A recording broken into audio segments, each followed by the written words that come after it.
More Christ is sponsored by Sheer Blooms. Sheer Blooms is a flower preservation specialist.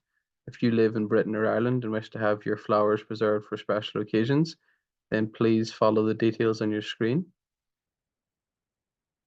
My thanks to my friends over in Patreon. I appreciate your continued support. If you'd like to join us in the More Christ community, you'll receive a number of perks, including early access to new episodes, patron-only videos. You'll be able to ask More Christ guests some of your questions. You'll receive free ebooks online, and you'll also be able to get discount for in-person events. If you join me in the higher tier, then you'll be able to receive further perks, including courses that I'll be offering via my Patreon, including one on storytelling and another on spiritual disciplines in a secular age. Thank you again, and I hope to see some of you join our community.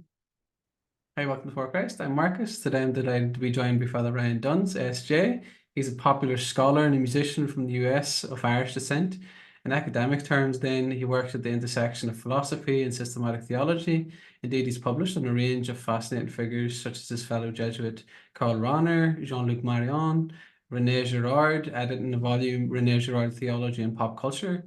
And his most recent work then has involved a sustained engagement with our own Irish philosopher, William Desmond, and his metaphysics.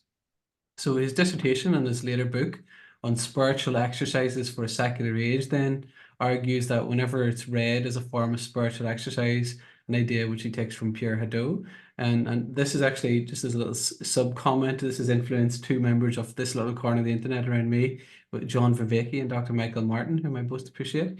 And then Desmond's philosophy, he says, can reawaken a sense of the transcendent.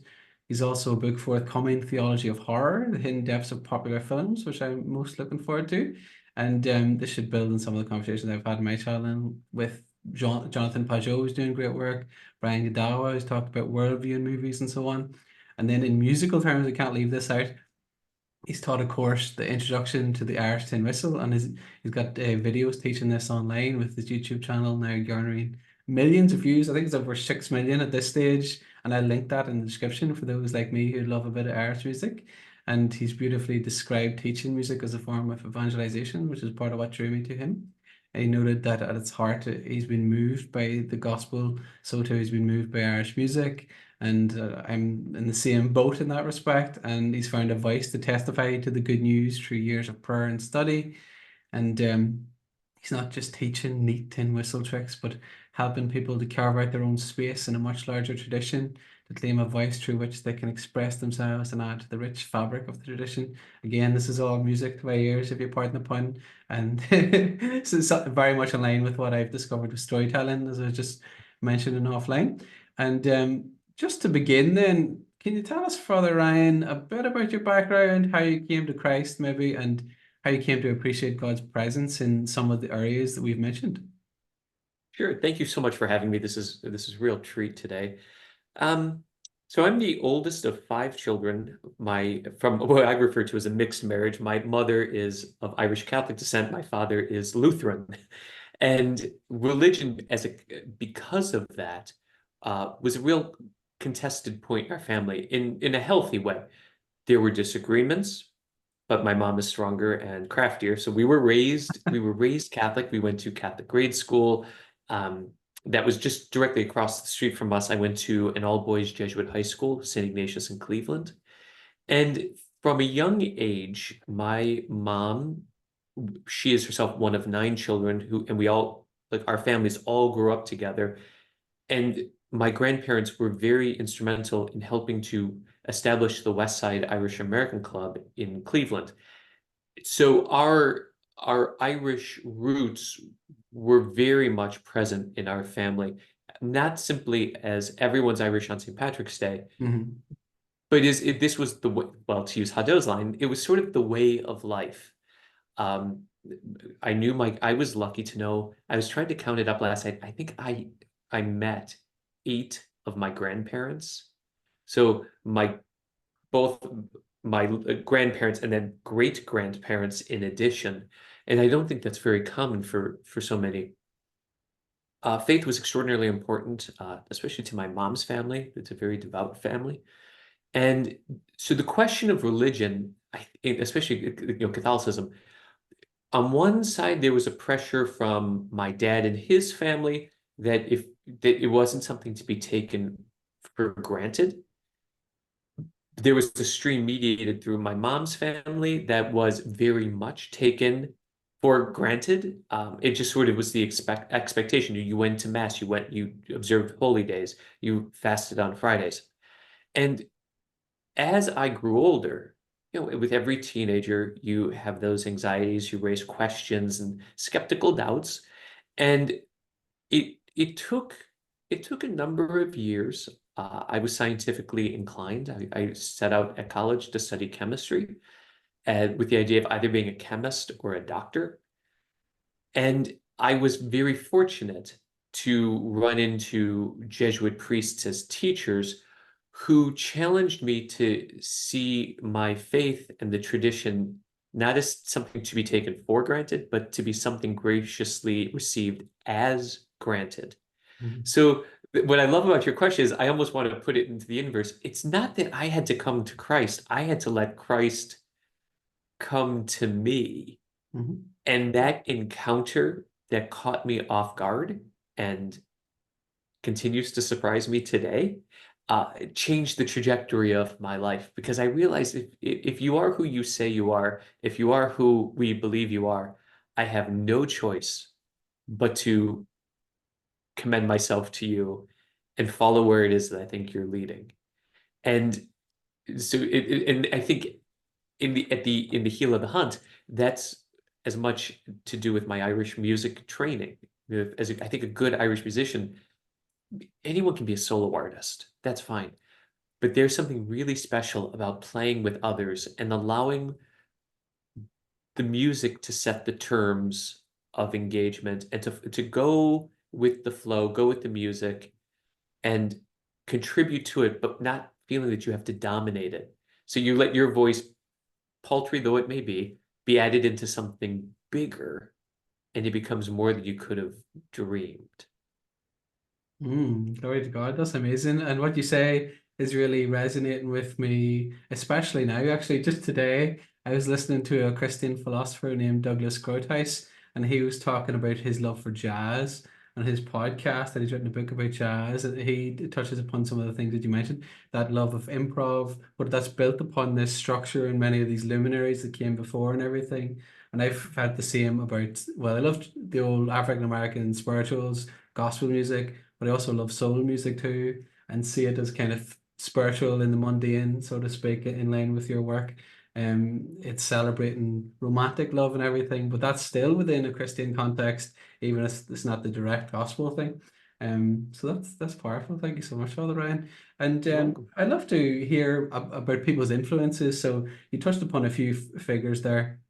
Could you maybe share a bit more about some of your main influences, whether that's family, whether that's academic, and so on, and what's maybe some of the qualities that have left a real indelible impression upon you?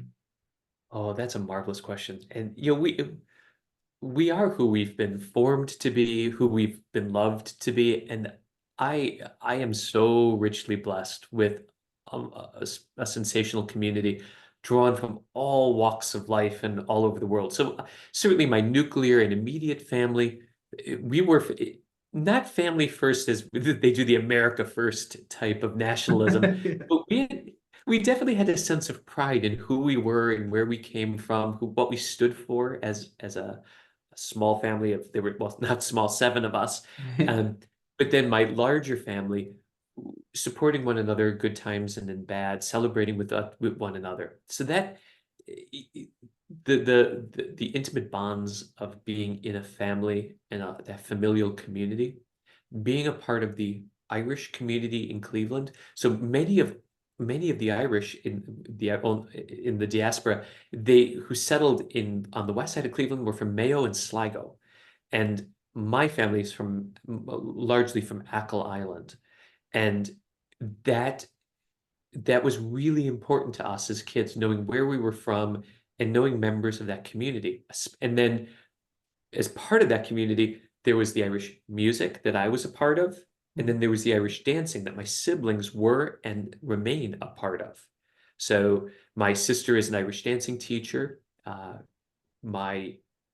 As a musician, I played the tin whistle and I played the accordion. and I played the accordion for Irish dancing competitions all over the country. And that group of Irish dancing teachers and adjudicators, when you spend so much time traveling with one another, you'll be playing long days together while they're judging, having a meal together, it breeds a different form of communion as well, because you're united certainly by a love of common, Irish music culture and dancing. But then the time you spend together on this shared passion, you become part of one another's lives. And as I was going through, when I decided in 2004 that I wanted to enter the Society of Jesus, I told Maureen Backey, an Irish dancing judge, we were in Chicago. It was Father's Day weekend. It was the Sunday, and I said, Maureen, I'm joining the Jesuits, and I don't know when I'll see you again because I don't know what the formation will be like. And the detail that stands out, I remember the color of shirt she was wearing, and we were standing by porta potties because we had taken a break from the music. And she put her hands on my shoulders and said, Ryan, I am so proud of you. We are so proud of you. And if it doesn't work out, we will never stop loving you. And that was such a gift of this unconditional love, that I would always be welcomed back into that communion of persons that I had grown up with. Mhm. Throughout my Jesuit life, I have established close and meaningful relationships with my brother Jesuits, with my teachers, my doctoral mentor, Richard Carney from Cork, originally was one of my dissertation directors. Brian Robinette was my own director, and he was a godsend, to use a William Desmond line. Mhm.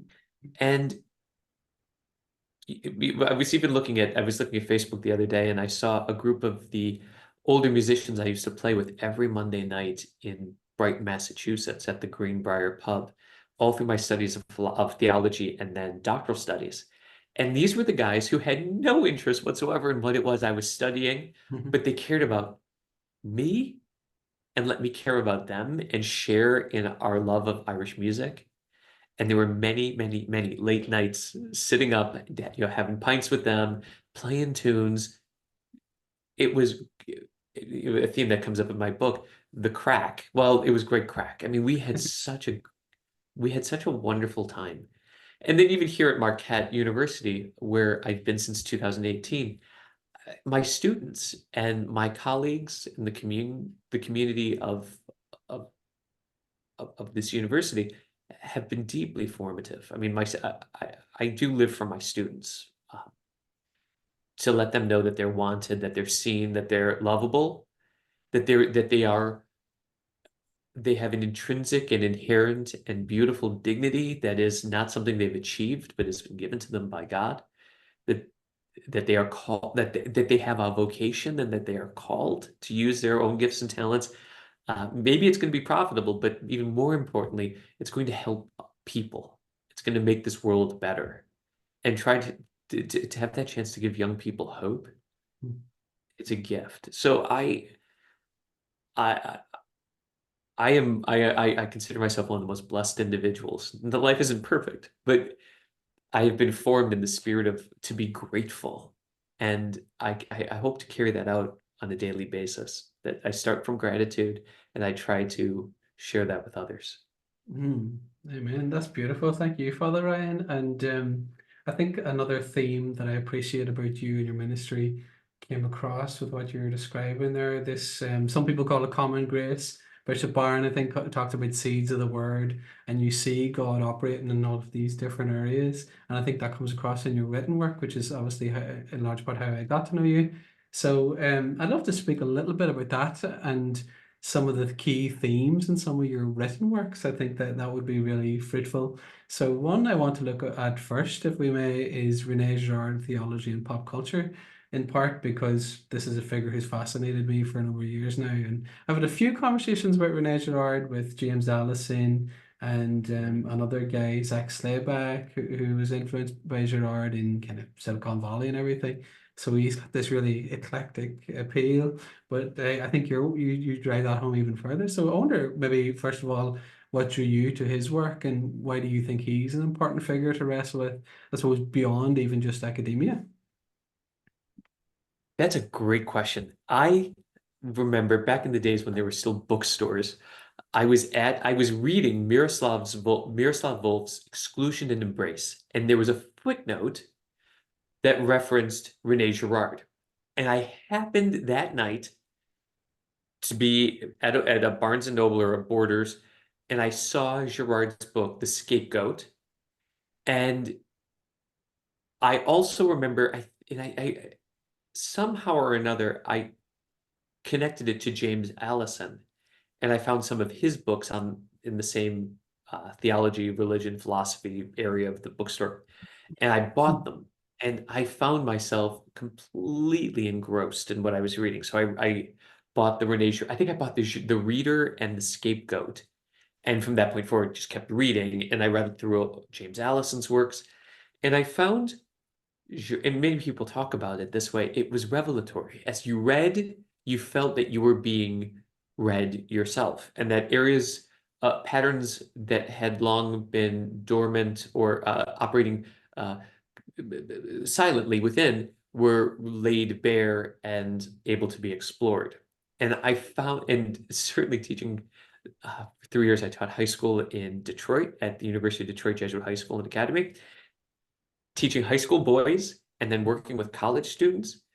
It drives home to me the salience and the prescience of Girard's theory, that it is that we are living in an era of deeply distorted desires, and that once we can see it and help others to see it, we can begin certainly not to conquer desire, to move beyond it, but to begin to establish healthy patterns of desire.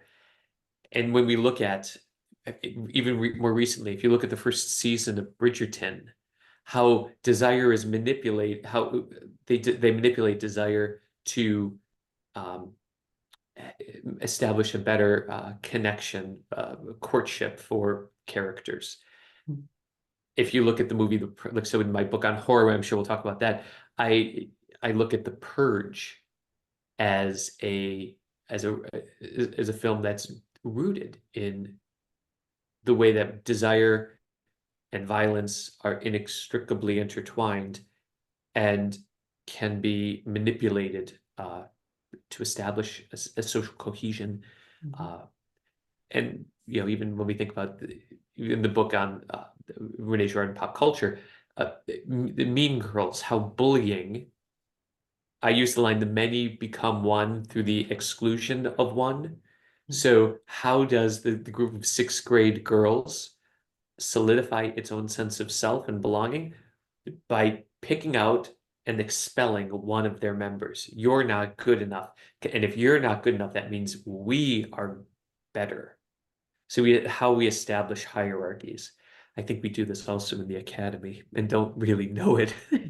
Like the tenure system and who gets published in what journal. That's one of Girard's great insights, that all desire, it's not wanting this or that. All desire is a desire for being. And our heroes, our spokespersons, the marketing executives tell us, in telling us what we should want, tell us who we should be. And that, to me, that's as Christocentric for me as possible, because Jesus, in his words and his works, is showing us who he is and who we're called to be as citizens of God's kingdom. So he is the one who reveals the pattern of nonviolent, gracious desire versus the distorted desires we see all around us. That's powerful stuff. And kind of jokingly, I will refer to my wife as a hoarder. Often I'm very minimalist. I like to declutter and everything. But you touch upon this TV show Hoarders as well. And I wonder if you might maybe speak about that a little bit in line with what you're describing, what that reveals about human nature, and I suppose how some of these things that you mentioned are exacerbated in a consumerist society, somewhere like the modern United States, and then increasingly Ireland and everywhere too, unfortunately. So, when I wrote that, I have to admit, like the first draft of that essay, I was probably more exploitative, and I was treating the television show, and now it's a multi-season series, Hoarders. I think inadvertently I was using them as objects to make an argument rather than treating them as persons. And I'm glad that I received feedback that allowed me to reframe the piece. What you see in Hoarders, so like when we think of Girardian desire, we think of the triangle. And my argument, what we see with people who are diagnosed with a hoarding disorder, is that something arrests their ability to say that this is enough. They keep grasping, but they can never let go. And in a weird way, and I've thought about this more in recent years, it's sort of like the spiritual state of the West. We collect, but we can never let things go. And so there's no forgiveness, no absolution, no liberation from your past. And we see that the catastrophe that wrecks on people's lives. So like when you watch Hoarders in general, as they unfold the story about the person involved, you get a sense of some traumatic rupture that has really impacted the pattern of desire that this person has. So it could have been the loss of a loved one, betrayal, being bullied, whatever it is. But some part of the mechanism of desire goes awry, and it becomes this insatiable appetite. And so you live in a state of perpetual, like, hedonic adaptation. No matter what you get, it will never be enough. And that there's this ache. So it's trying to fill the eternal and infinite void with the temporal and the finite. And unfortunately, or you could even put this in terms of idolatry, because you're trying to, that infinite longing of Augustine, our hearts, you made us free yourselves, O Lord, our hearts are restless until they rest in you.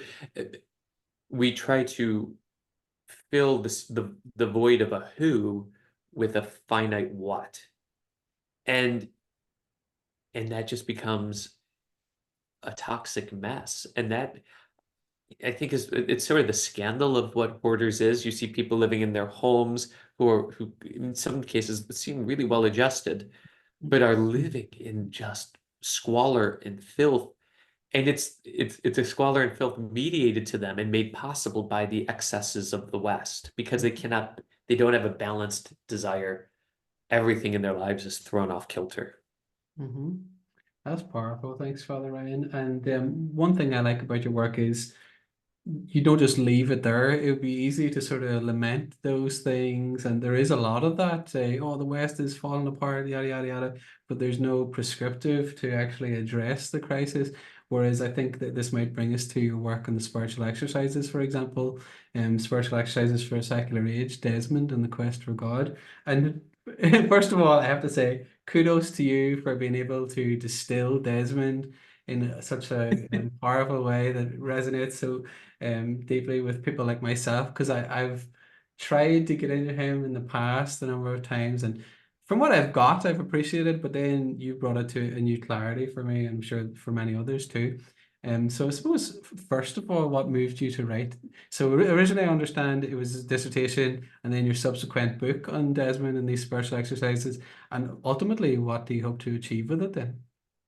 Sure. So I was studying German in Austria and ran into another Jesuit who was studying at Louvain, and he said, "Oh, I'm working with William Desmond." And he turned to me, he's like, "Oh, you're Irish, you would love him."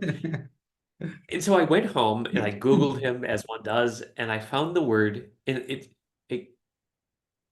the word, when I saw it, metaxology, I thought, what in the hell is this? And I said, I love this. Just the word itself, I thought was captivating. And so I bought the reader, and then I bought Being in the Between and God in the Between and Ethics in the Between, and then I read everything that you could read of him, of his. And I found in Desmond this. He says this at the beginning of Being in the Between. He's like, this is not so much, it's both a book on philosophy as it is in philosophy. And I think I was just extremely porous and open at that moment in my life that he landed at a moment that was extremely formative because I was about to start a PhD in theology, that he gave me not only the philosophical infrastructure and the systematic wherewithal to start thinking through the theological questions.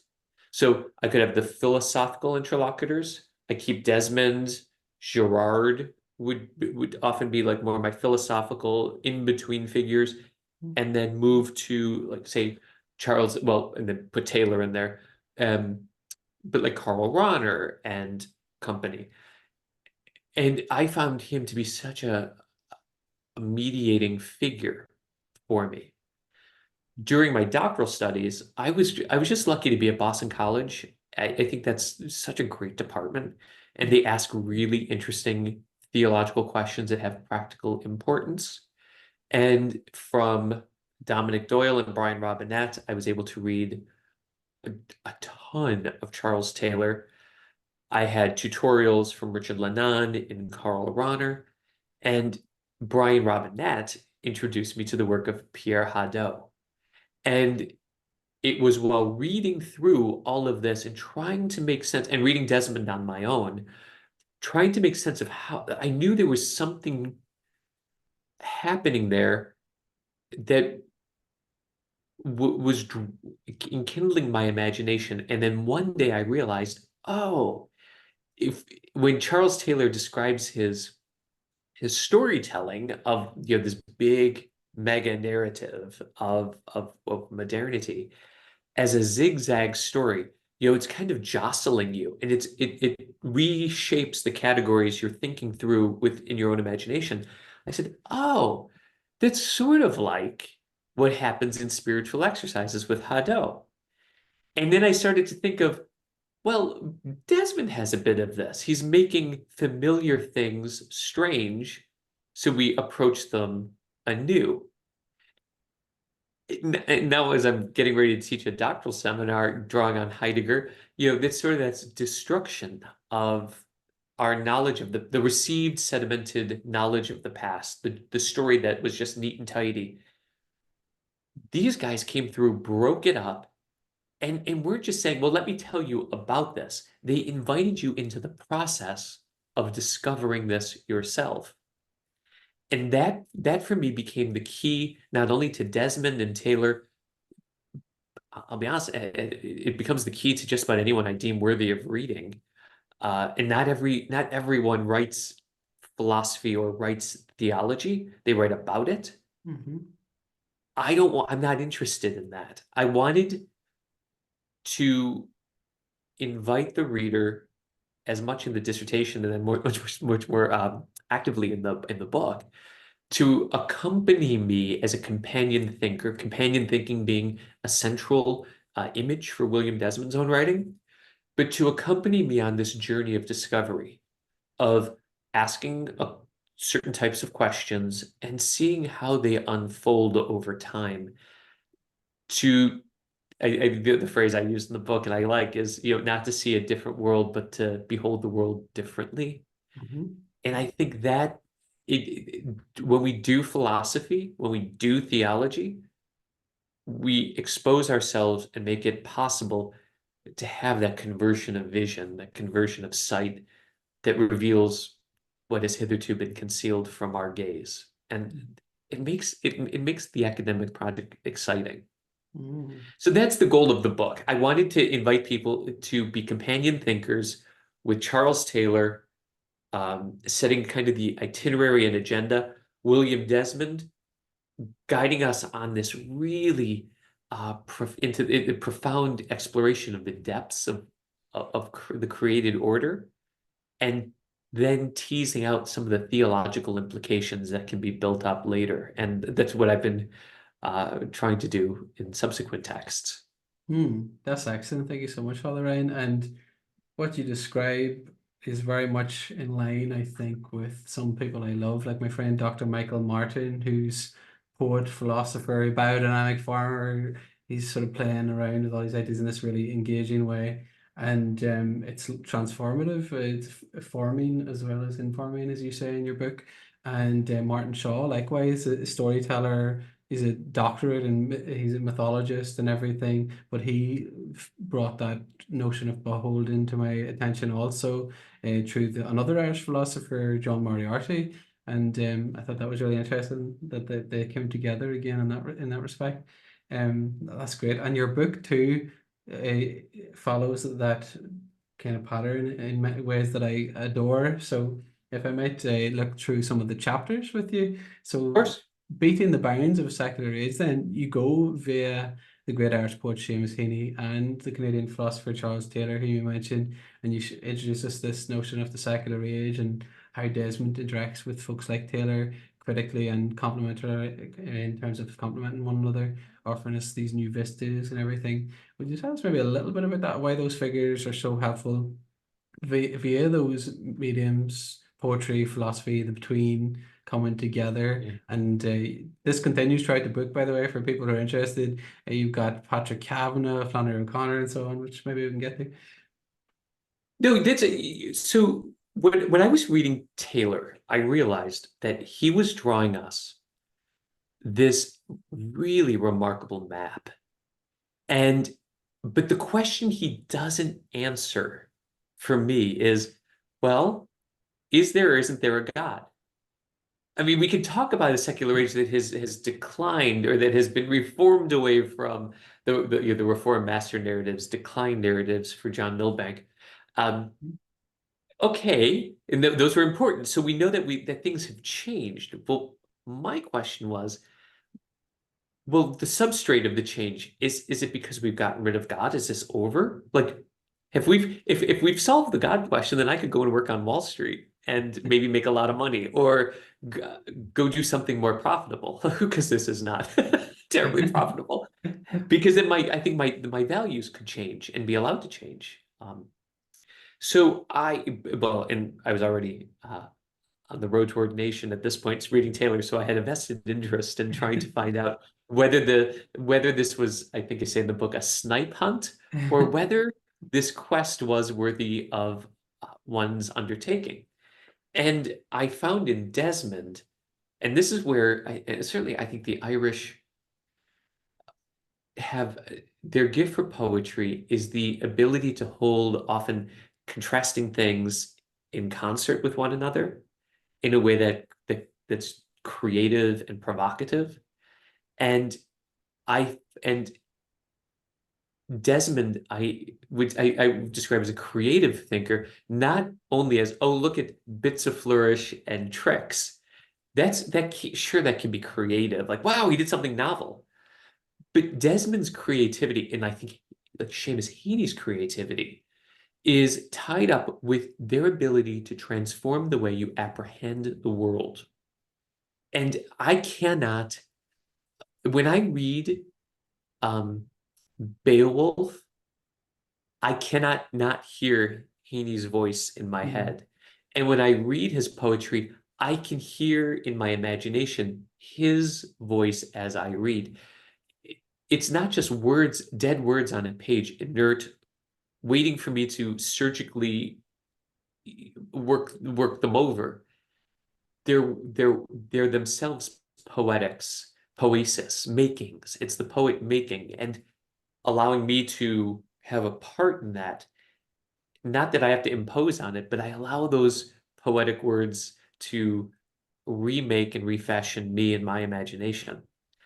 My favorite example of this is to read the poem Midterm Break by Heaney's poem to students. And the first time I sat there all morning, and I don't let them see the text, but I want them to hear that. And then I say, oh, because that word, I sat there all morning. By the time the poem ends, that one word that you've heard is transformed from morning to mourning. Like, I sat there all morning, temporal. By the end, you realize I sat there all morning. Pure bereavement, pure loss and grief. For me, that's a creative poesis, a making. And so that's where I found Desmond as someone who wasn't just giving us a tick box itinerary. Now we'll see this site. Now we'll see this site. Like, get on and off the bus so we can, get to the next site. Desmond's too good of a thinker to do that. He's the old, now I'm not calling him old, but he's the old guy at the bar who's like, sit down and I'll tell you a story.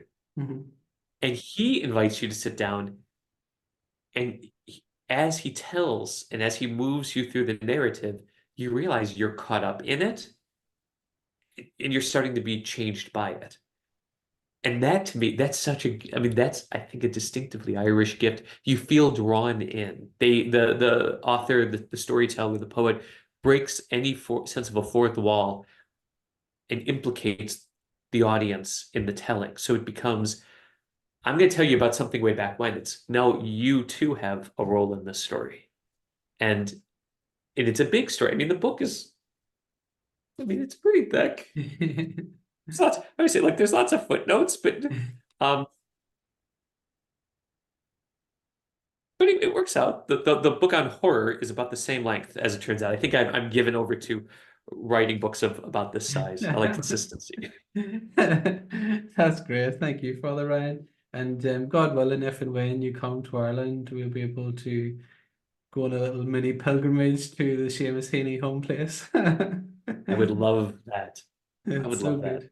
And so next, I'd love to touch upon the second chapter, A Crack in Everything, introducing William Desmond's metaphysics, another great image. I think drawn from Leonard Cohen, whom you mentioned in the book, and Emerson. I also learned recently of the reference to Oscar Wilde from Reading Gaol via Joseph Pearce. So I thought that was very interesting. It was a very distinct Christological formation too, because I'd previously known of the Cohen verse and so on. So that blew me away a little bit. I got really into Oscar Wilde. He was one of my 50 figures to help resurrect Ireland I'm doing at the moment. Yeah. So anyways, sorry to go off on a tangent. You home in on this metaxological metaphysics and how it serves, if I'm not putting this too strongly, as a kind of remedy for some of the sicknesses of a secular age and so on. And can you tell us a little bit more about that, what metaxology is, and why you find it so vital then? Sure. The Greek word, so Desmond himself will describe this neologism or new word as barbarous, but it really isn't. Yes, it is, but when you understand it, it doesn't have to be. So the metaxology comes from the Greek word metaxu, or between. And it's a logos, or an account of what it means to be in the between. And you say, well, between what? Between life and death, between good and evil, light and darkness, being and becoming, immanence and transcendence, time and eternity. And Desmond's philosophical project teases out the implications for realizing that we are between figures. And when we start to think, like, take between coming to be, being born, and dying. Well, when you awaken to our fragility, our non-necessity or contingency, it provokes us to think, is life, do we just hover above the abyss? We came to be, and we will be plunged back into the nothingness from whence we came. Our lives are meaningless. A possible interpretation. On the other hand, we have our experiences of being rocked back on our heels in astonishment that anything is at all. Being aroused to the gratuitousness, the gratuity, the givenness of the created world. Not just that I am or that you are, but that anything at all is. And Desmond is one who thinks that primordial metaphysical question, why is there something rather than nothing? Leibniz and Heidegger raising this, of course, that's a valid and viable question. And when we trace that experience of astonishment, when we look at the crack of contingency that afflicts everything, he believes, and I follow him on this, that within that crack, it is not, what emerges from it is not the darkness of despair. There is despair because we are temporal creatures who will die, but that there is glimmers and intimations of a transcendent source that brings and that creates and sustains all beings in their existence. Like, if I can put this maybe a little bit concretely, when I was coming to Marquette in 2018, so I had defended the dissertation roughly 4 months before this. I was on a holiday with my mom and dad and all my siblings. We were in North Carolina, and we were at the beach, and my nephew Hugh was a baby at the time, maybe 3 months old, and he was fussing, and we were playing cards and having beers and just a laugh. And I said to my sister, well, I'll take him. I walked out, and the night sky was gorgeous. The moon hung in the heavens. It was virtually cloudless. I watched the waves pass by, and I realized my own betweenness. There I was not yet 40. I'm holding this fussy baby who calms down with the sea salt in the air, and I'm rocking him, and I can think, I am so moved by love for this child, just like I was for his brother and his cousins, my nieces and nephews. I'm holding this baby, overwhelmed at the gift that this child is. And at the same time, I'm aware, when you are my age, I remember saying this, I'm like, when you are my age, as I am today, you will think I'm a very old man, but I will have gotten to watch you grow up. That this next part of my life will be spent beholding you and your siblings and your cousins, and being privileged to watch you as you become. And there's a sense of, yes, like a moment of despair of like, we're never going to play football together because I'll break a hip. But also of being astonished at there being anything at all at all. And being aroused by that and struck wordless. The givenness of creation, interpreted aright, in my estimation, is an act of love. And we can get to the Christological. And that's why I am so deeply committed as a Catholic priest and as a theologian and as a disciple and a companion of Jesus, living up to my being a Jesuit, for who Jesus is. Because he enters in the middle of our story, in the middle of Israel's story, to reveal who God is in astonishing ways that provoke and elicit a response. And so Jesus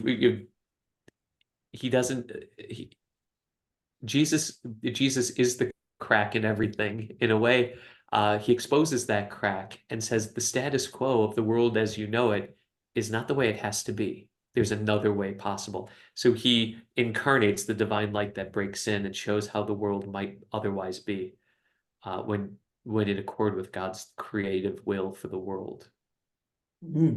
That's beautiful. Thank you, Father Ryan. And that really struck me whenever I engaged with Terrence Malick's movies and the themes that he was playing with in those films, and even with the tragedy of losing his own brother at a young age and everything, it made him very philosophical. And he actually wrote I think he wrote a dissertation on Heidegger as well, funny enough, didn't he? He felt fallen out with his advisor, I think, and then we did a film after that.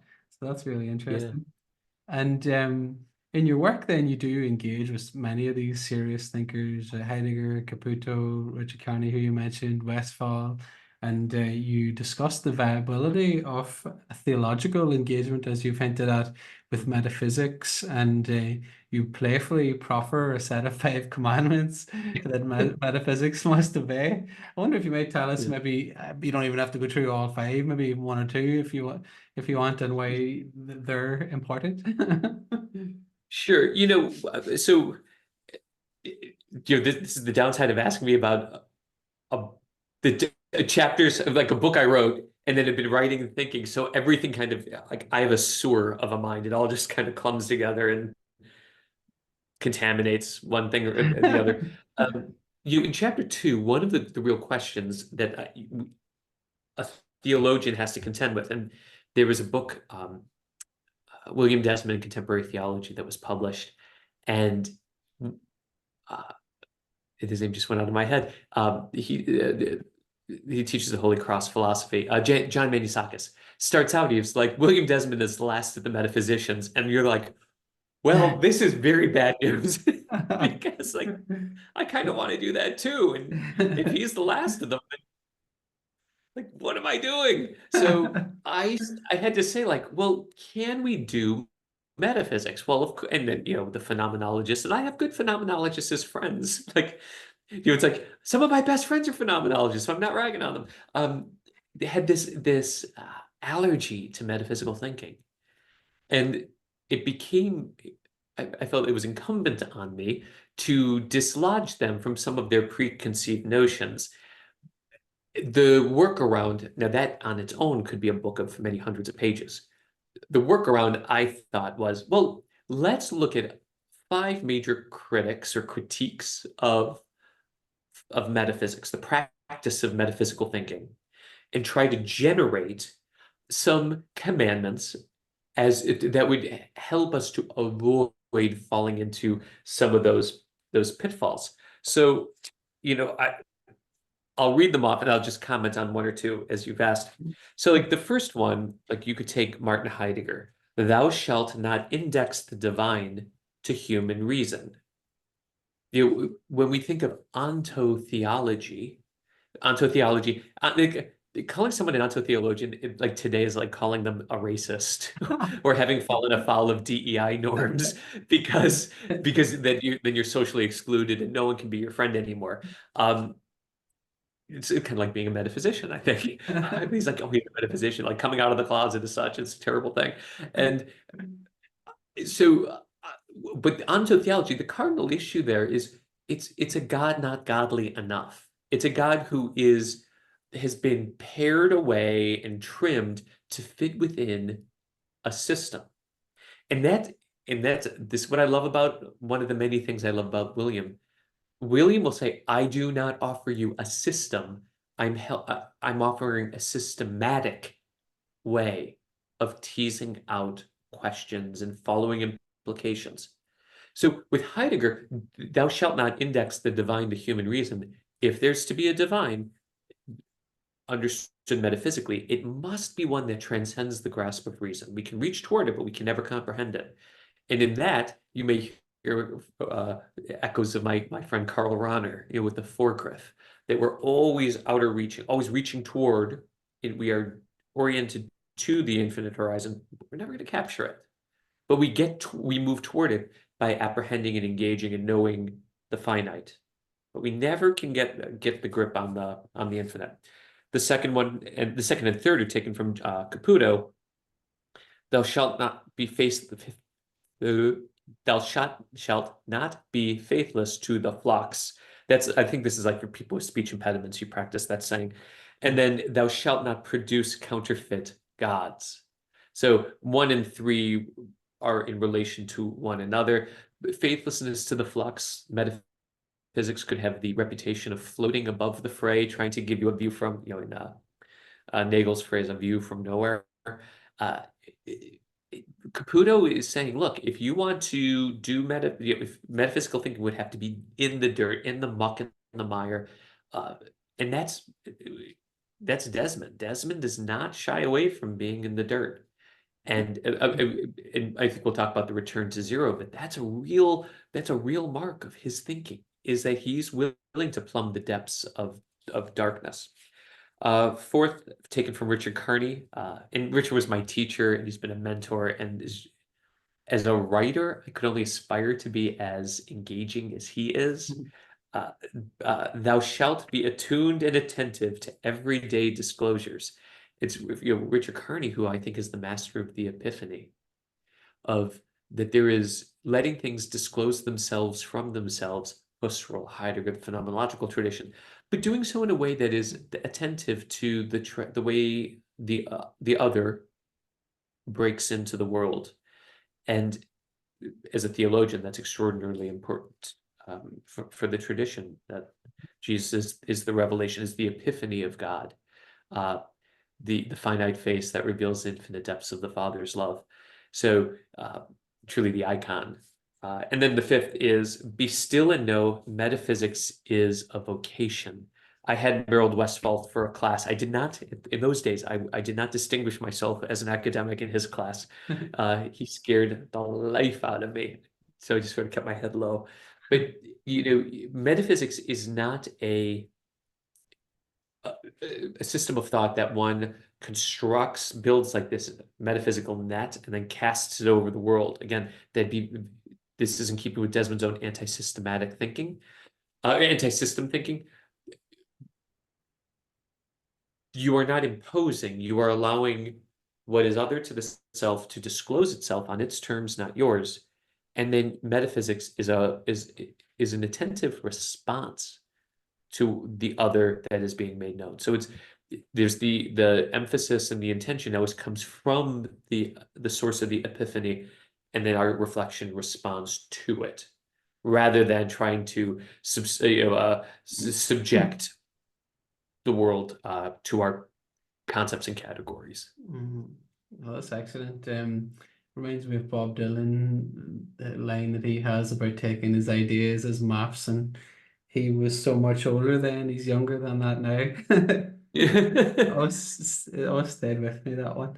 Thank you, Father Ryan. That's great. And I want to go next to the poetics of between metaxological metaphysics as spiritual exercise, where you then show how metaxology works, how Desmond's philosophy is best approached, as you suggest, as a form of spiritual exercise, in not just that informing readers, but forming us to receive reality in you. I wonder if you might speak a little to that, and then how you do actually use Hadot's work to frame Desmond in some ways. Sure. So, as I said earlier, it can be frustrating. It can be extraordinarily arid and dry to try to read a thinker who is only writing about philosophy, about theology, as though like you're at the zoo looking at specimens behind glass, or at the aquarium looking at fish but never getting wet at all. And then you get someone like Desmond who's like, no, you got to dive in. Like we have to be a part of this. So there's this you have to allow yourself to be implicated in the process. On its own, I mean, I think there's probably ethical reasons why people would have qualms with that. I don't. And I think you do have to get in there and muck about a bit. And when you frame Desmond as some of his we never called them proofs, because he would demur. He would say they're not proofs, they're probings, say, for the existence of God. It's not mathematical. We're not doing the Pythagorean theorem. We're not looking for the last digit of pi. We're undertaking practices of mindfulness that are reshaping, through the disciplined order of attention, how we perceive the world around us. I mean, in some ways, had I thought of it then, you could just as easily take Simone Weil's The Right Use of Attention in School Studies. And she makes this bold claim. She's like, school studies are just really meant to make us attentive. If you learn stuff along the way, that's great. But the real focus is to hone your ability to attend, and and the attentive viewer, beholder, sees more and not less. I think you see more deeply. You see the depths of the created order. And it was because of this intuition that that's how Desmond's text was working on me and my imagination that reading in parallel Hadot clicked. And what you see is with Hadot, his insight is that ancient philosophy was a way of life, a way of negotiating, of establishing values and commitments, responding to the values you have. I don't know if you've had this experience, but when I learned philosophy and as a baby Jesuit, and I had a teacher who basically he taught us Plato by what's the argument? What's his proof? How is it? It was very mathematical, analytical. And I don't think there's necessarily anything wrong with that, but we missed so much of how your papers just had to focus on a bit of text. So we focused so much on a tree, you didn't realize the vast and beautiful forest we were inhabiting. And I know that was Iris Murdoch's critique of the way she had been taught Plato too, that it was arid and sort of like lifeless. And it took, was it Don McKinnon to reteach her Plato, and then could bring it to life again. And I found that with especially the Platonic thought, and so the approaching what you see in Desmond is like there's exercises in how to die, exercises in how to view the world. And in my case, what I was always looking for is like, how do we use these spiritual exercises, practices of attention that draw our attention to the crack of finitude, the crack of mortality, the trace of death that we all have to negotiate, and then reinterpret that crack not as a sign of despair, but as a sign of life, givenness, and creation. And what you can do, I'll just use this example, like Desmond has an article, it's an excellent piece too, called God, Ethos, and Ways. And he chides people, particularly say of, we use Aquinas, we uproot Aquinas from his milieu, we take the 5 ways and kind of like bracketing out all context, purpose, nature. We're like, well, what does it prove? As if we're supposed to get, by addition or some type of sum work, arrive at God. Would that be a very ungodly God that falls into the calculus of our thought? So what Desmond would have you do is use this as an experiential text, as a meditation. Be mindful. Look at the Aquinas' 3rd way on contingency, and then follow the crack of contingency. What does that tell us? How do we follow it back? Does it awaken us to a mystery, why there is anything at all? And whatever the cause of that is, whatever that is, that mystery, philosophers have called God. It does not get you to, and you know this, like it doesn't get you to the Trinity. It doesn't get you to incarnation, salvation, redemption.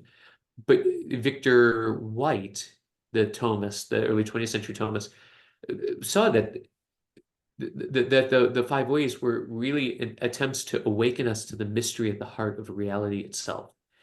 And so, like for your own purpose of, say, re-evangelizing a culture that has grown a bit deadened to mystery in our rage for order and imposing order, those practices that ask you to step back and meditate and ponder can really be I think really they're exercises, practices, disciplined attempts that change the way we interact with the world around us.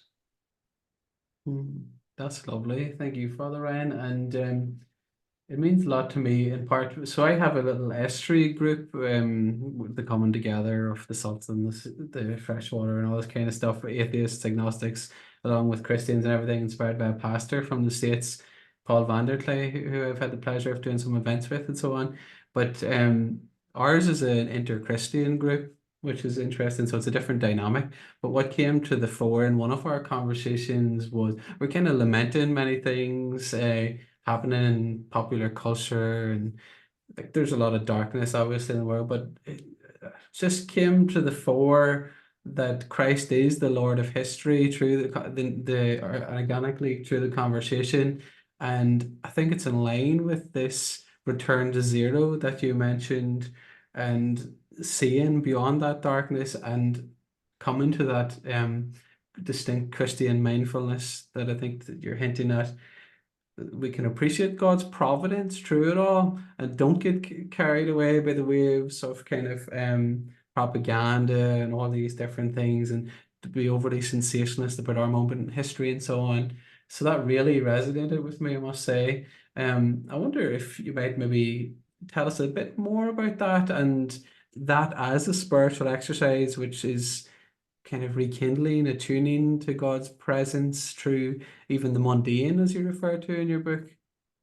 Yeah. So the return to zero, Desmond at various points throughout his career writes about this in conjunction with what he calls posthumous mind.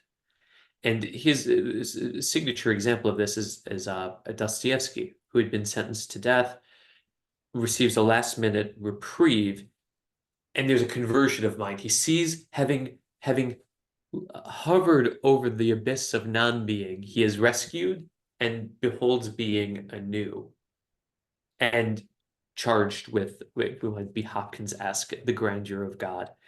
And what this does, and one could take the third argument from Aquinas, from contingency.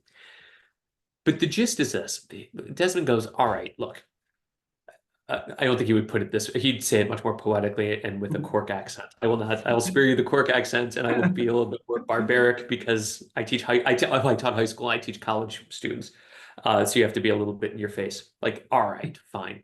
You are a nihilist. Well, that's great. Let's take this seriously. Let's step in. He uses the image of the angel of death. Let's step beneath the wings of the angel of death. Let everything you hold dear be stripped from you. All your possessions, your riches, your honors, all the things you're proud of, your accomplishments, your family, your friends, all of it stripped. Deeper into the darkness you hurtle, and there's nothing. There's nothing to hold on to. There's nothing at all. But before you expire, can your mind turn one last time to marvel that anything is at all? And that return to zero, stripping the purgative way of Dionysius, all of a sudden brings about an unexpected ray of light. All that is because willed into being. It doesn't have to be. It's a sign, it's a gift. Having the room of secularity burned out of one's eyes, as it were, leads you to see everything as a sign of gratuity. And your fundamental stance, even in difficult times, becomes one of gratitude. And I think very much of certainly of his thought and his writing, William James. I think I'm like a metaphysical pragmatist in some ways. But I find James, the idea of the twice-born soul. I think the twice-born soul is one who has submitted to the return to zero and appropriated that difficult lesson into a form of unwanted wisdom that doesn't make the world hunky-dory rosy all the time, but it does attune you to the excess, the overdeterminacy, the too muchness, or in Marion's phrase, the saturation of being, the world, of the phenomenon. He wouldn't say being. And that it awakens you to the too muchness. I think it's like, and I mean, we could talk about this later, I reckon. When you're teaching a kid music and you're teaching them scales, and then you're teaching them note by note a tune. So The Bridge is Full of Stitches, or Roddy McCorley, or Dawning of the Day. And then all of a sudden, they struggle. I can't do it. I can't get it. I'll never get this right. And then it clicks for them. And then all of a sudden they become a musician. And then they hear things differently. When you have that sudden, that return to zero of, I can't do this, I'm pushing all of my limits. And then there's this breakthrough moment that kind of turns everything over. And you're like, oh, wait, it's as if I can do it, but it's not me that's doing it. It's in musical terms, the music is playing through me instead of me trying to control the music. Or watching a footballer, play after play, practice after practice, and then get it. And then all of a sudden, it's as if the game plays through the athlete rather than the athlete trying to control everything. I think that's very much the style of the return to zero. But it's that in itself is a practice we would, I think, in our age, extraordinarily allergic to. Like I have Instagram. I don't know how to use it, but they're filters, and there are filters that will show you what you look like when you're old. But then most of the filters change your appearance so you don't look like you any longer, or they make you look younger. Even Zoom has a feature that wipes out all the wrinkles. I mean, these are hard-earned wrinkles right here. It's a lot of paper grading and staring at college freshmen going like, you thought that was a good idea? Huh? Why would that be? We evade and avoid that return. We don't want to think about our mortality. We want to be like what's Rod Stewart and Forever Young. And we can't. And so we deny death, and Ernst Becker's line, the denial of death. But Desmond doesn't. Desmond's too good of a philosopher to do that. He makes us confront the fragility of our own existence and question and interpret that. Is it a sign of the meaningless of existence, or is it a sign of that it's overdetermined with meaning from a divine giver? Oh, that's wonderful. And I think to your point, this is maybe why there's this kind of resurgence of neo-Gnosticism, and even within people who are identifying as Christian in some ways, they're calling out the archons and all this kind of stuff, but they don't want to go through that. I don't think. I think that's a key part of it. Now you've really embedded that in my mind. They're seeing the abyss, so to speak, and they won't go through. There's a great image. There's a spiritual writer that I like called Paul E. Miller. He talks about the J curve, that you have to go down and then you end up higher than you were before. Yeah. They don't see that obviously in advance, unfortunately, in some ways. Well, is the way it Well, should. people want Oprah-like wisdom. They want a guru who's going to give them sage advice without. But this is what kills me. My spiritual director, and one of my dearest friends and heroes in the Jesuits is Father Karl Kaiser. You can't be a friend of Jesus and an enemy of the cross. If he is the Word of God made flesh, the Word of the Creator, the light bearer, the truth in a world that is shrouded in darkness of sin and is allergic to truth itself, if he shows us what it means to be human in an inhuman world, our response is going to be violence. And that's the cross. But so he brings us true gnosis, true knowledge.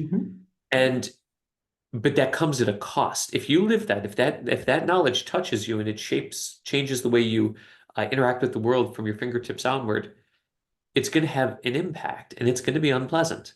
That doesn't mean it should be avoided. It just means that's reality.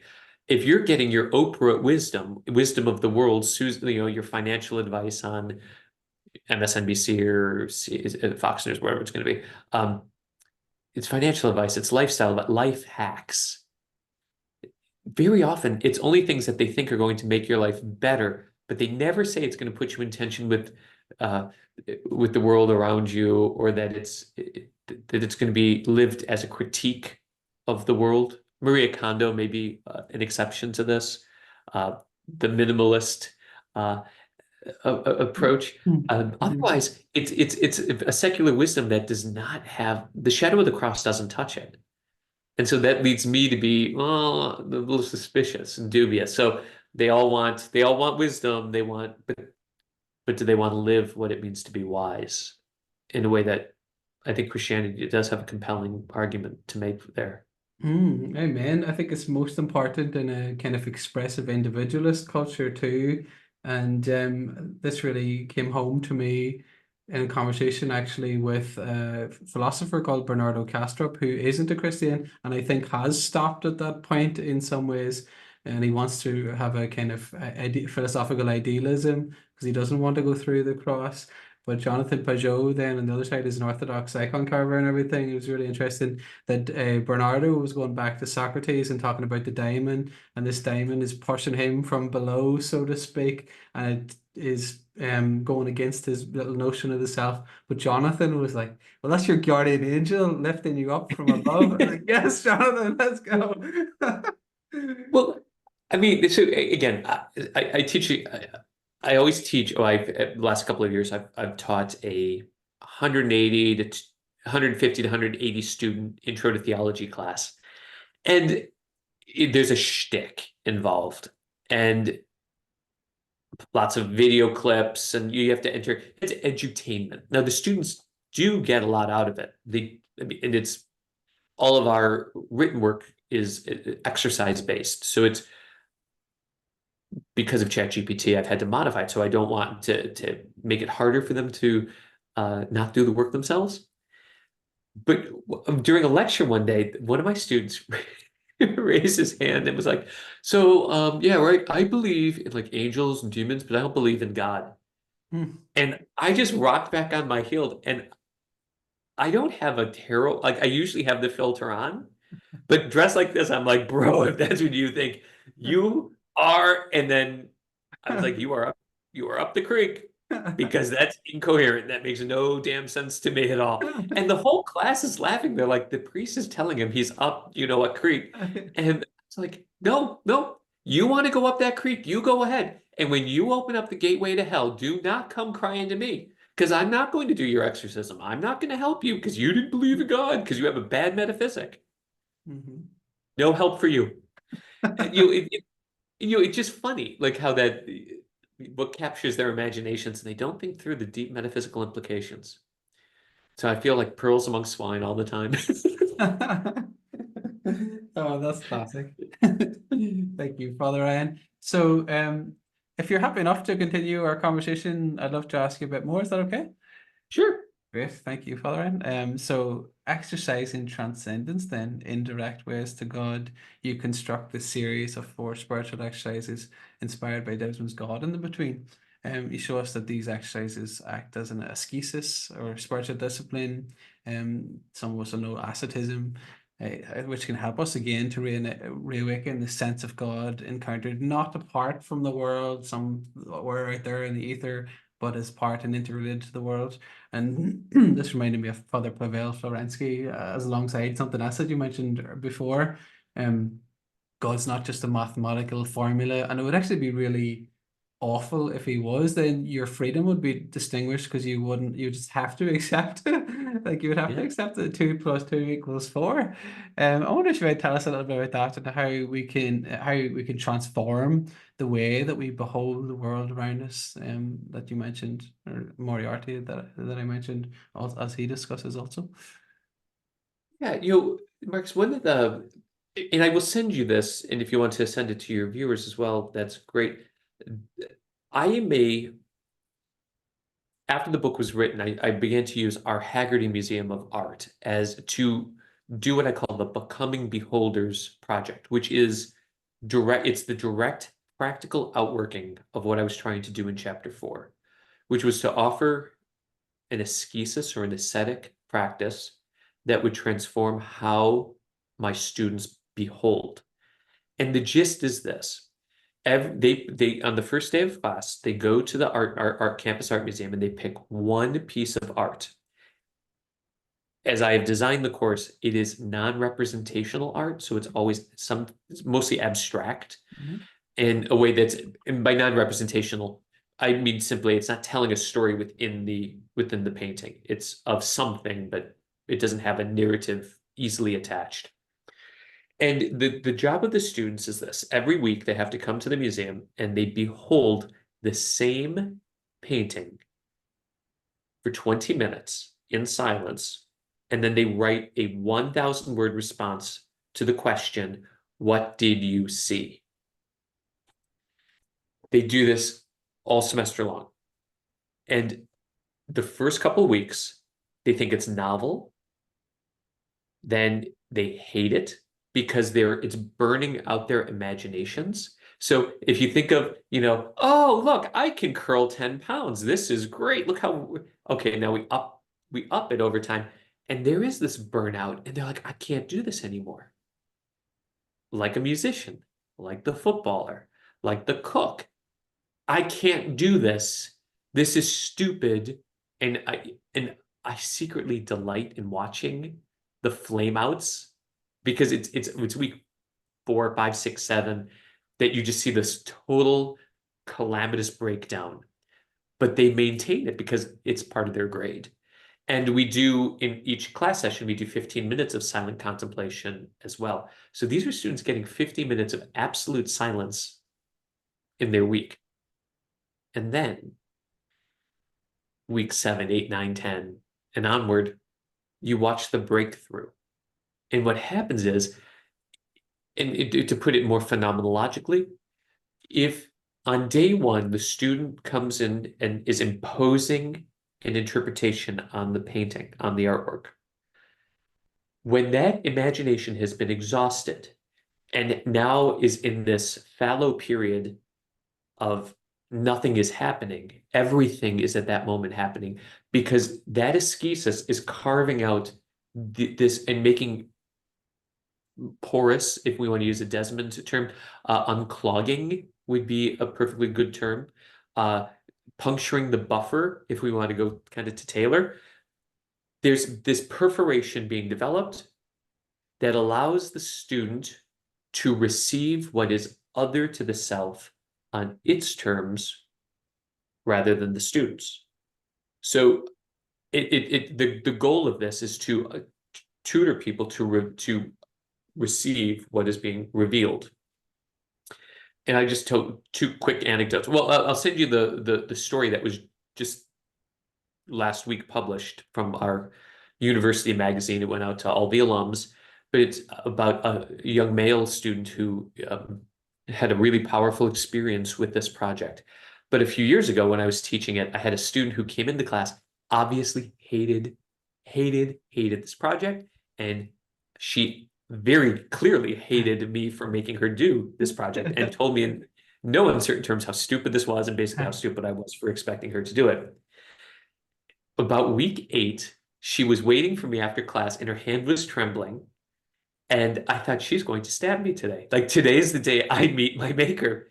And she said, I need you to read this. I said, well, I'll read it. She goes, I need you to read this right now. I'm like, all right. So I started to read, and I have her permission to tell this story, and I've told it many times. So it started with, when I arrived at school, I had been the victim of a trauma, and it left me not believing that I was ugly and unlovable, and that I would never be wanted by anyone. And during this class, when we were in silence, it made me sit in this ugliness, and all I could feel is that I was broken. And week after week, it just made me angrier because it felt abusive, and it was making me confront this trauma that was within me. And then I was at the museum doing this stupid assignment yet again, and a docent walked behind with a group of people, and they were talking, and all of a sudden, as I stared at my stupid piece of art, they disappeared, and I was suddenly aware that the art in this museum isn't the only beautiful thing, that I'm beautiful too.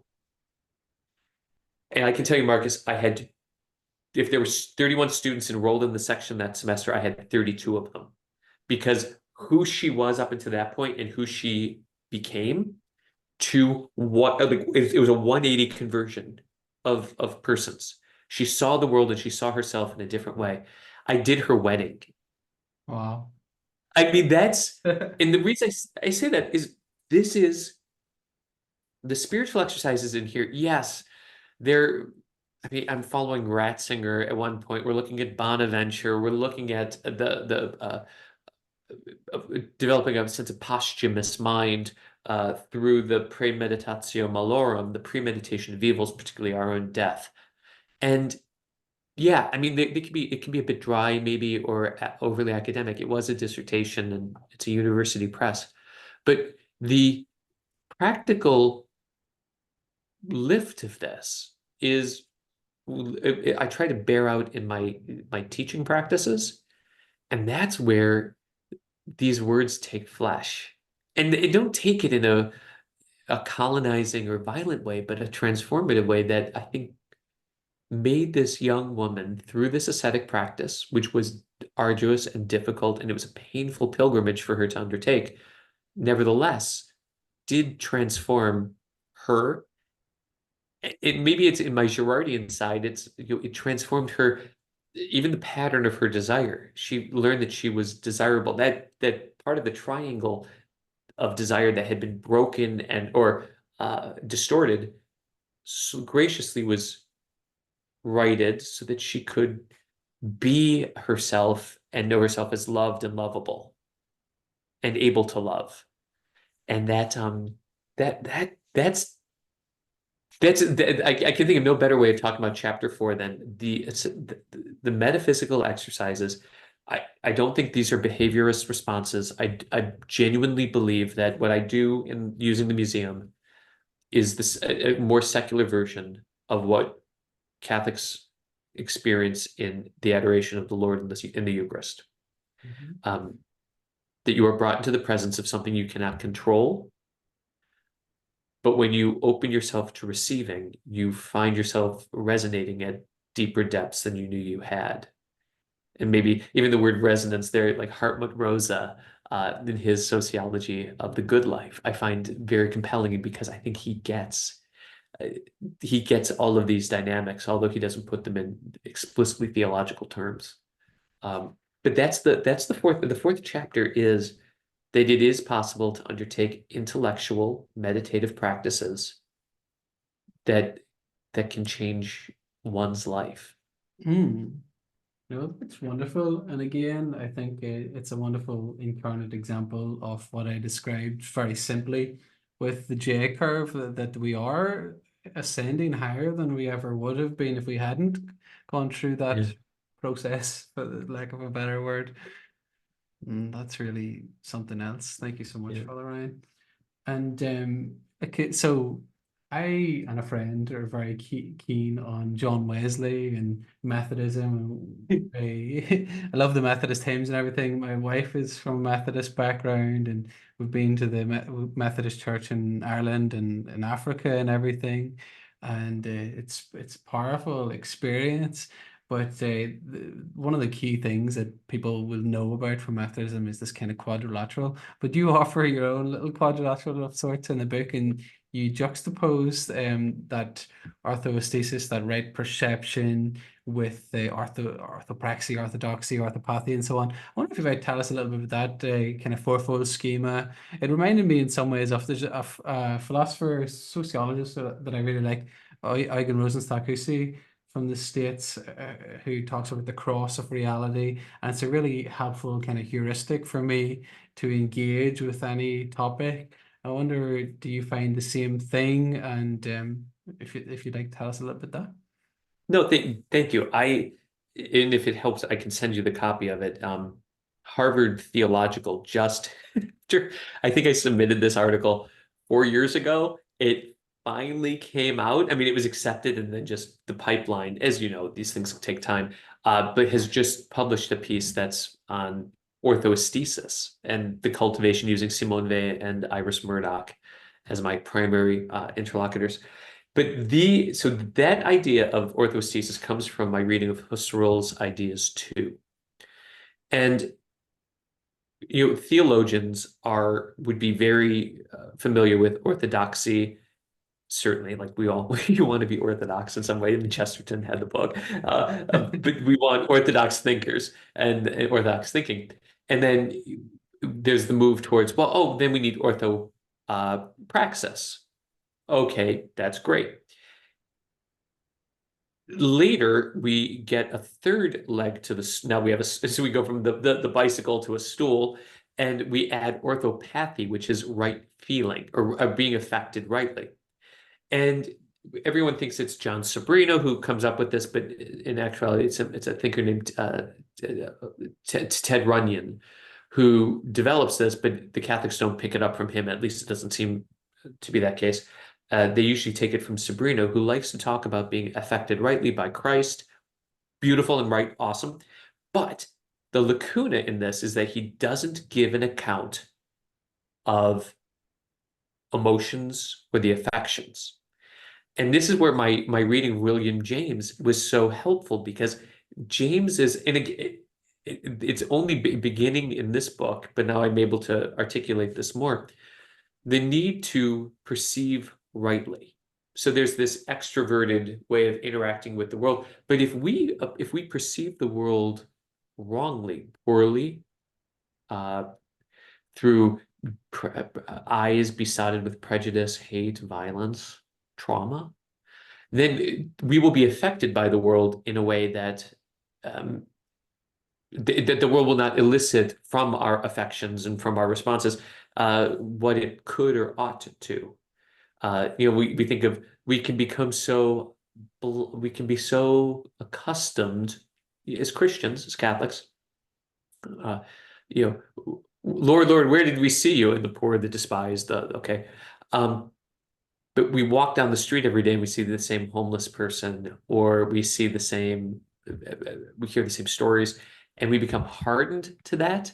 There's something wrong with the way we're perceiving the world, and as a consequence, the way we're responding to it. So even though we know intellectually what we should think, and we know how we should act, the external, internal negotiation gets thrown off key. And so what I start to work out here and have continued to think through is what is the deep relationship between perception, orthoaesthesis, or interaction with physical, but right perception, perceiving things as they are from themselves, and allowing them to affect us aright. And then with that right effect, with those two in resonance, knowing how to respond, knowing what the Orthodox belief is, how it fits into the whole, and how we're responded. So there's if I were to do it, there's almost a yin-yang movement in one direction, that I know I know how this fits into the system, into the world, and what it's calling out of me. It's like dabbing. I think that move that Usain Bolt did, I never thought of it like that. And the same is this push and pull between how I'm being impacted by the world and what it's drawing out of me, the emotion that it elicits. And we have done, I may have put this in the book. I know I've written these words before. I am so grateful that our Lord appeared to Moses when he did, because if he tried to do it today, it would be this, oh, okay, thanks, I'll get you later. The burning bush would have been unheated. It'd be oh, it's another dumpster fire in the desert. Because we're so unwilling to be affected.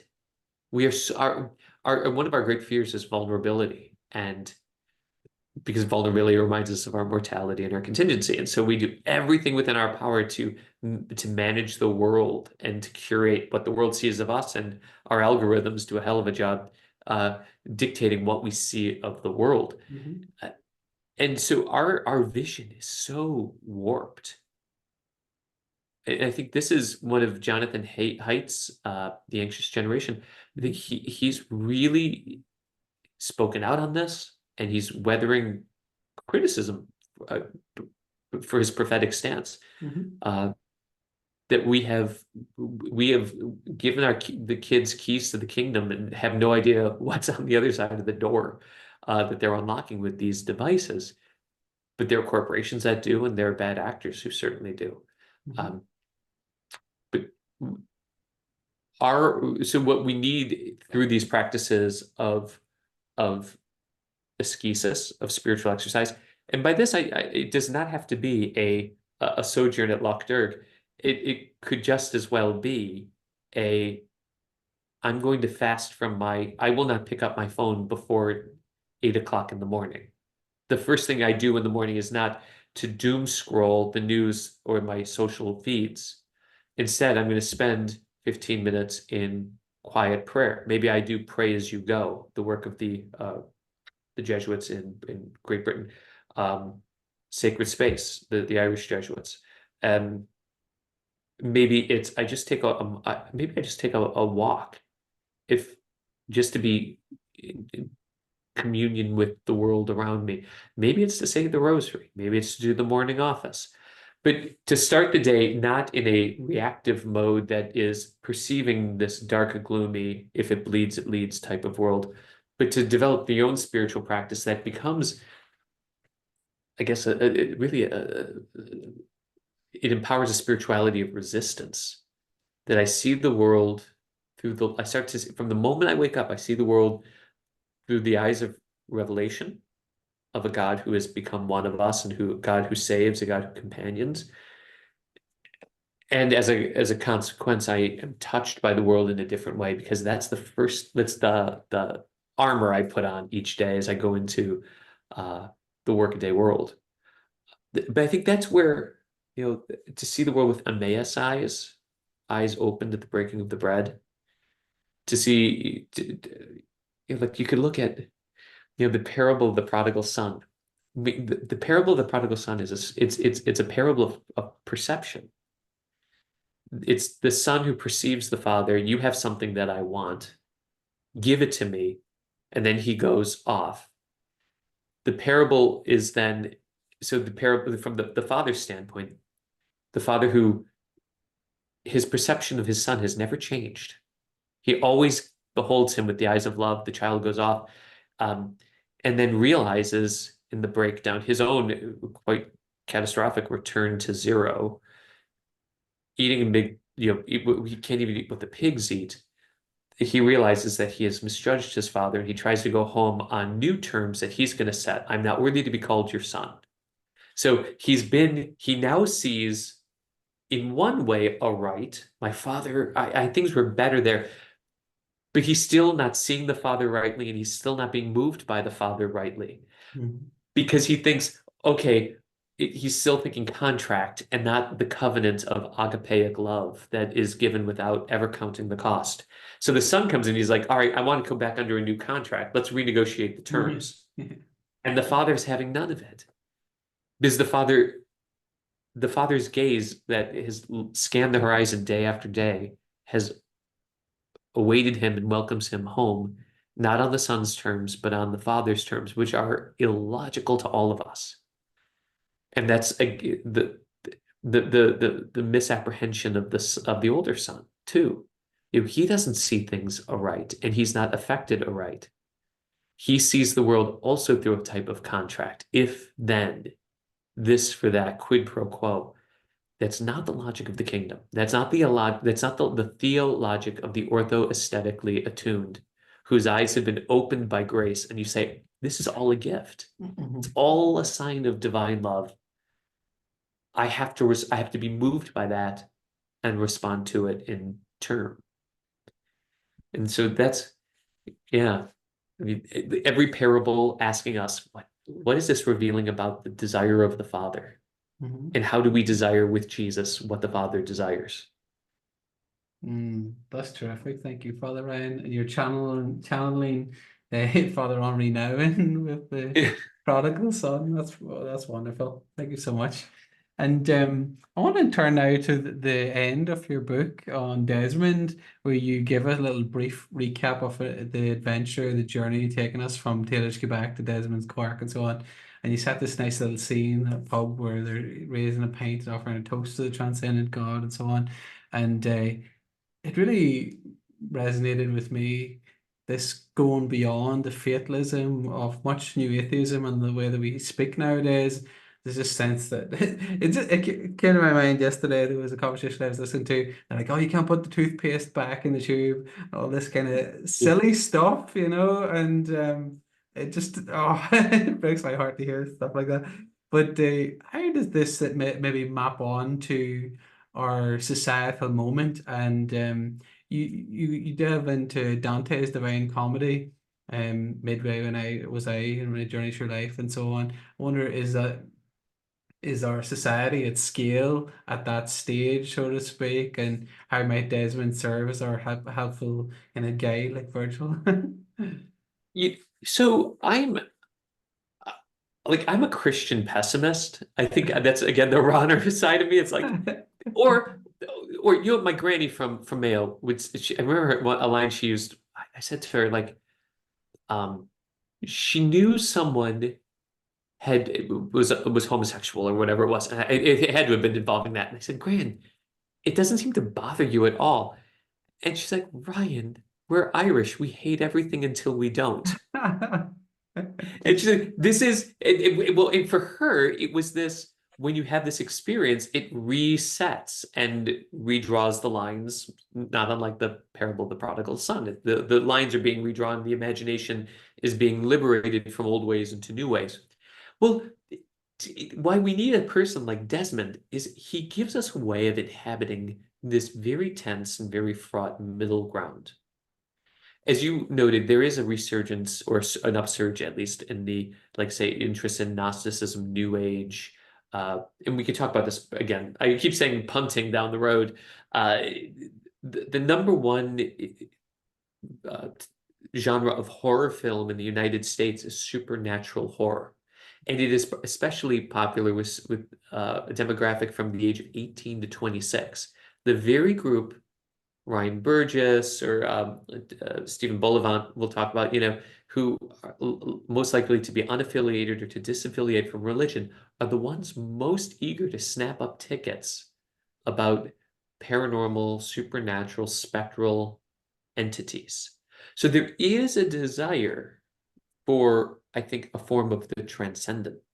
And Desmond gives us a systematic way of talking about, yes, the technical, heady post-Hegelian metaphysics, post-Heideggerian metaphysics, it's there.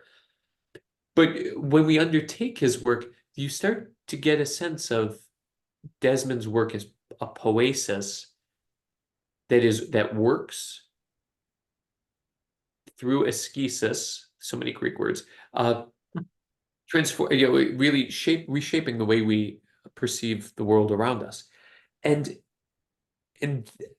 he is himself, for me, a figure of attunement who has helped my theological and philosophical imagination to become wide enough to engage meaningfully with the world, to hear things in a different way, to read things in a different way. Desmond is what I admire about him and Taylor and Richard Carney. And I think there's an Irish gentility that comes out, especially in Desmond and Carney. They are not antagonistic thinkers. They don't fight. David Bentley Hart, I find very difficult to read because he's so pugilistic and everything is brass knuckles, like on an old lady's jaw. There's no need. Whereas Carney and Taylor and Desmond, I take as they're thinkers of the crack, and not just CRACK, but like the Irish crack of, let's lift a pint. The story's not over yet, so let's keep telling it now. And how do we retell the story? And you have Carney, anatheism, a return to God after the death of God, or the overcoming of God, or the forgetfulness of God, whatever you want to call it. But there's a return back. The prodigal son returns. For Desmond doesn't have that. I don't think he would be an atheistic thinker. Desmond's just such a deep theistic thinker to say, look at the ways we've covered over. Our modes of mindfulness and attention have become warped. We see less, not more. And that resurrection of astonishment is resurrection of a sense of of the divine disclosed epiphanically in the day-to-day. That puts us on the lookout for epiphanies. I mean, for your audience, if you haven't watched the movie and you like kind of scary movies, suspensey at least, go and watch The Black Phone. Ethan Hawke stars in it. Joe Hill is the son of Stephen King. He wrote the short story was written by Joseph Hill and then subsequently adapted for a movie. But before you watch the movie, make me the promise of saying before, right as you started, God writes straight with crooked lines. And then repeat that line at the end of the movie. And that movie itself becomes an epiphany of how divine providence works in the world. You may not know it. You wouldn't know it unless you had the idea of epiphany somewhat in mind, or God writes straight with crooked lines, and then all of a sudden you get a different sense of providence, of how of divine epiphanies taking place in the everyday. That in its disruption it's not a cataclysmic breakdown, but it's a gracious breakthrough that shows a new way forward. And I think if Desmond helps attune us to those epiphanies, that's what we need. We don't need more. We don't need someone yelling loudly. We don't need people trying to, bombastically prove or tell you how stupid you are. I think you need patient companion thinkers who are willing to have a pint with even those people they disagree with, and at least keep them engaged in a conversation, because it's not yet over. And as believers, we don't control the day or the time when it will be over. But we can share one more pint. We can find the rhythm of the music that plays around us and enjoy it together as we try to await in hope what is yet to come. I'm into that, Father Ryan. And I think too of eucatastrophe in Tolkien's work, and I'm inspired in part by the continued popularity of figures like Tolkien and Lewis, and they keep trying to recreate the stories. Now it's on Netflix, then it's on Amazon, and there's that perpetual resonance coming from that true story about reality. And I think you are doing wonders in sharing that with people in your own way. And I appreciate that, both through the music, through your writings, and so on. And I want to just give you an opportunity to mention before we go, once again, your forthcoming book, which maybe, God willing, we could have a conversation about on it specifically if you're interested. Theology of Horror, The Hidden Depths of Popular Films, and maybe what we can expect and what moved you to write it in line with what you already, on top of what you already described. Sure. So when I interviewed at Marquette, I was asked, well, what do you want your next book project to be? Because at that time, I was in negotiations for a contract for spiritual exercises. And I said, I would love to do a book on the theology of horror. And my soon-to-be colleagues were like, you would? I got the you've got to be kidding look. And because we were starting a new core curriculum, I was able to propose a course called The Theology of Horror. And what I found is it's twofold. First, students who don't want to take a theology course because they're like, oh, I went to Catholic school all my life, and that clearly I've learned everything by the age of 18 that I'll ever need to know about the divine mysteries. Okay. So I figured the students who wouldn't want to take a theology course would probably want to take a course on horror.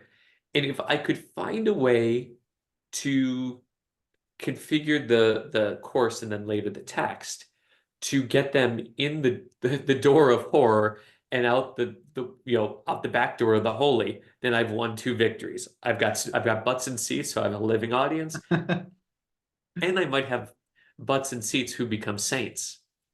And so I started to tinker with the course. I taught a version, then the pandemic hit in the middle of the semester, so that threw it all off.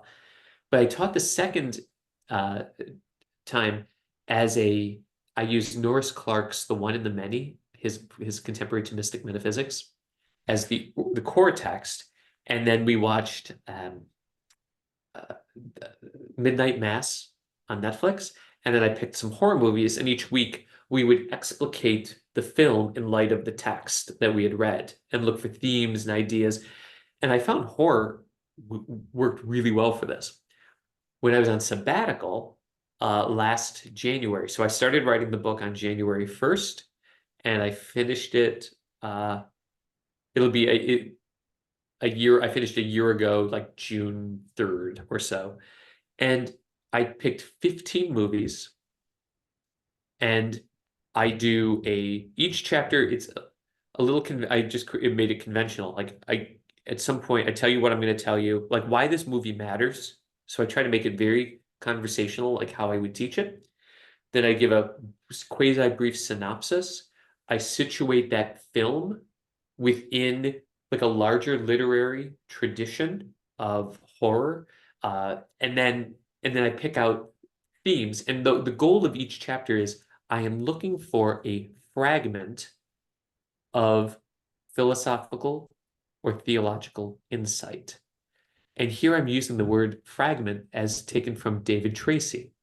That a fragment's a great word because it can mean as a noun, something that is left over in the aftermath of a breakdown, the rubble or shard of glass, the fragments of what was, or it's the thing that, it's the event of like fragmenting. To fragment something is to break it apart. Well, horror movies are frag events, in his words. They depict an event where a terrifying, horrifying creature or entity, natural or supernatural, is breaking in and fragmenting the known world, eliciting from the characters the response to fix whatever is going wrong. And horror does that really, really well. Like the body matters in horror. It matters a great deal because they're all trying. So it allowed following the films, starting from the Blair Witch Project, where I introduced metaphysical categories like essay. Essay is that on account of which you exist at all. ESSE. And so one of my lines was, in horror, you learn that at all costs you have to cover your essay. And again, because I'm writing it, and I think I'm a high school teacher by training and by vocation at heart, that I try to make it at least kind of funny. But I work our way through, and there's a Trinitarian structure. So there's the question of God, more metaphysical, and I get a chapter in Girard's, that's the Purge chapter. Then I do Christological, which I developed through the idea of the infernal icon. So Freddy Krueger as an infernal icon who reveals the harrowing, horrifying depths of reality juxtaposed against the eternal icon, Jesus. And then I do pneumatology, focused more on the possibility of prayer, and of course ending with the Exorcist as a way of reading the Exorcist as a cinematic text on discernment, on how to discern and to discern well. And those films let me, I got to talk about sacraments vis-a-vis Hellraiser. I mean, who knew Pinhead was a priest of sort, and the high priest of hell? I don't know. But my hope, and so what I wrote, to be candid, like I wrote the book as the course text for people who are facing surly students who are so.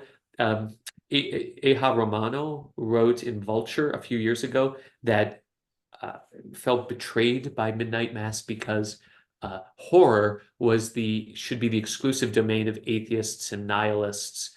And I said, get bent. What the hell that is? I mean, like, I love a good horror movie. I don't like needles in eyes and tendons being cut, but something jumping out, I groove on that. And I thought, no, I'm not going to let you colonize this. I want to use this too. So I figured I could write a course text that would be fun to read for a general audience, but at the same time be rigorous enough for a college course that a professor could say, look, we're going to do theology of horror as a film course, and it's going to be fun, and you're going to think a lot of thoughts, and we'll have good conversation. Because kids may not want to read, they may not want to read Athanasius on the Incarnation, but if they read my book and you add it in, I think they'll read it. So I'm gonna teach it as a mega class to 60 or 70 students next spring to see how it goes, just using my text. That's wonderful, Father Ryan. And I, like, God willing, as I say, we can speak about that in depth in the future if you're interested. It also brings to mind, I have a late friend, unfortunately, he was American, but he passed away. He got a brain tumor, but he had a YouTube channel called Logos Made Flesh, and he did these deep dives looking for seeds of the word in different films. And it could be very sparse, very dark films, No Country for Old Men, everything. But he Yeah. discerned kind of Pascal's wager in it and so on. And one movie that I thought maybe ties in directly here was A Quiet Place, if you remember that one, a quasi-horror with a Christ figure dad sacrificing himself with the daughter and everything. Spoiler alert. Should have said that part. So that's really interesting. I look forward to that so much. And you know what, one of the benefits of horror films is that they are about an hour and a half long. Like you can't, there's the exceptions. Exorcist is a bit long, Rosemary's Baby is a bit long, but in general, the runtime's about 90 minutes. And the 80s perfected that formula. As a teacher, that's great because I know exactly what I can count on. And the students, they do like it. That's amazing. And just finally, Father Ryan, where can my viewers and listeners follow you and your work then? So there's a YouTube channel, Ryan Dunn's SJ. That if you want to watch someone grow up as a Jesuit, those videos start in 2006 when I was at Fordham University. And now, so it's almost, we're closing in on 20 years since you can watch the age progression, the varieties of facial hair definitely come and go. I just will put a plug in the fall. I'm teaching, I used to teach at Fordham the Introduction to Irish Tin Whistle course, which is why that YouTube channel exists.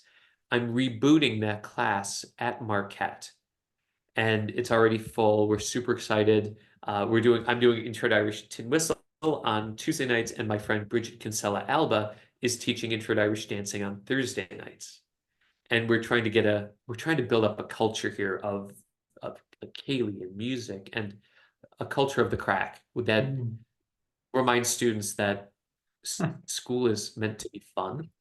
I'm on Twitter, Duns SJ, Duns SJ. I'm on academia. I don't know that's another thing. I just don't always know what it means. And I'm on Facebook. So you could say hello. Yeah, drop a line anytime. I'm at Marquette University. I'm the new department chair as of July 1st. And yeah, happy to interact with people, or if they have questions or follow-up concerns, I'm always happy to hear them out. That's brilliant. Thank you so much for your time, Father Ryan. I most appreciate it. And I look forward to sharing our conversation. God bless you. God bless you.